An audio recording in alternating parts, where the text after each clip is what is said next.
आज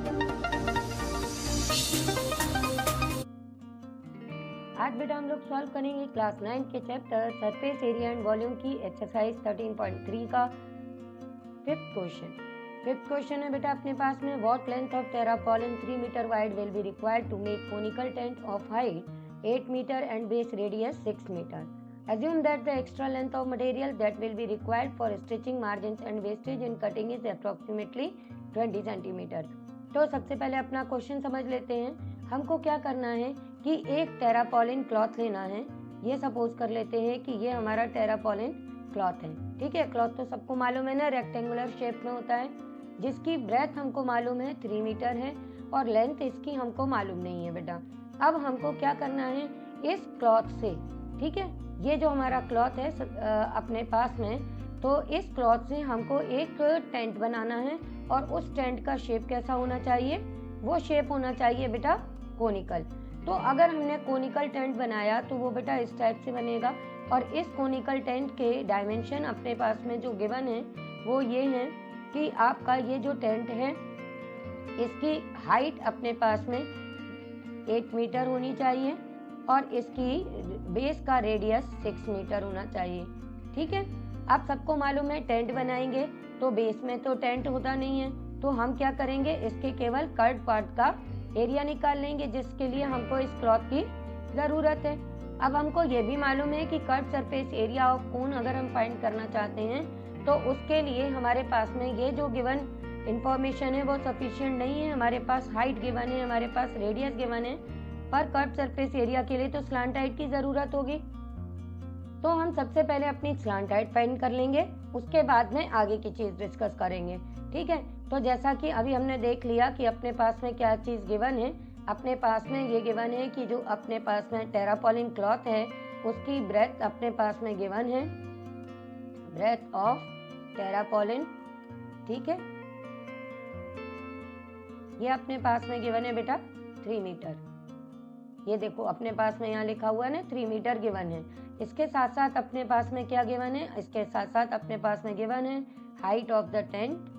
ठीक है, हाइट ऑफ टेंट अपने पास में गिवन है कि ये अपनी 8 मीटर है और साथ साथ रेडियस गिवन है. रेडियस ऑफ बेस अपने पास में ये गिवन है,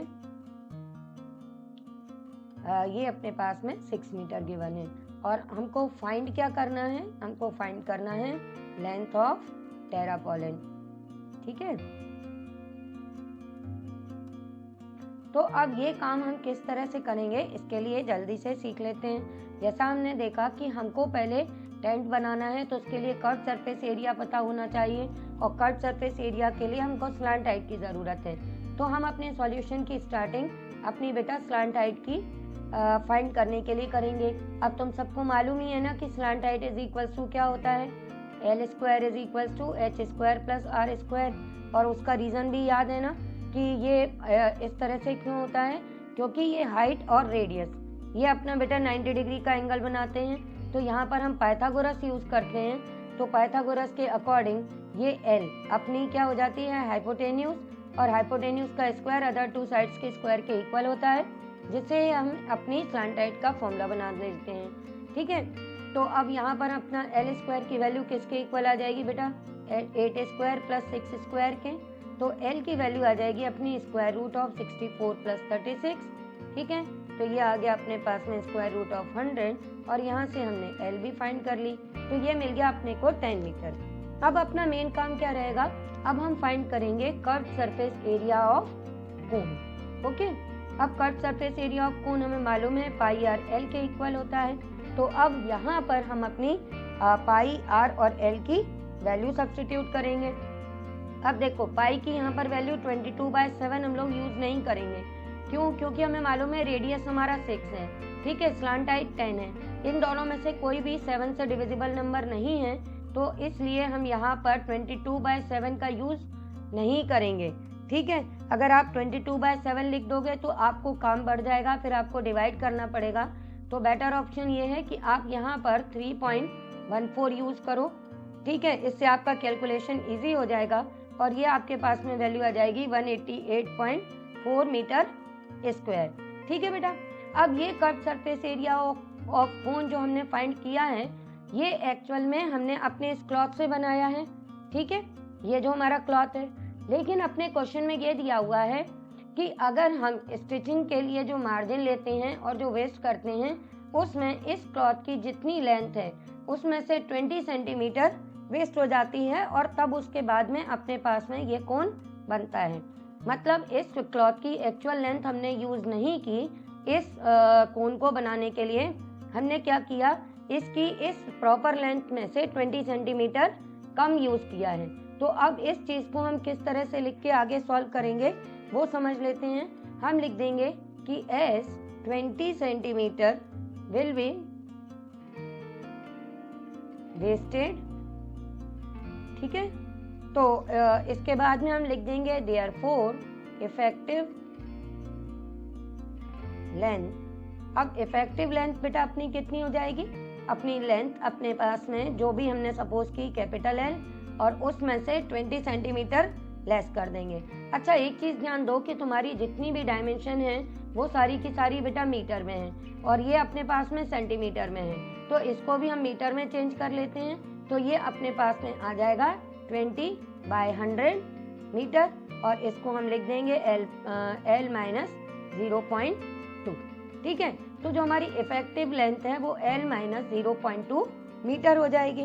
अब अकॉर्डिंग टू द क्वेश्चन अपने पास में हमको मालूम है कि हमने इस क्लॉथ से अपना कोन बनाया है, तो जो एरिया ऑफ टेरापॉलिन शीट होगी, ठीक है, एरिया ऑफ टेरापॉलिन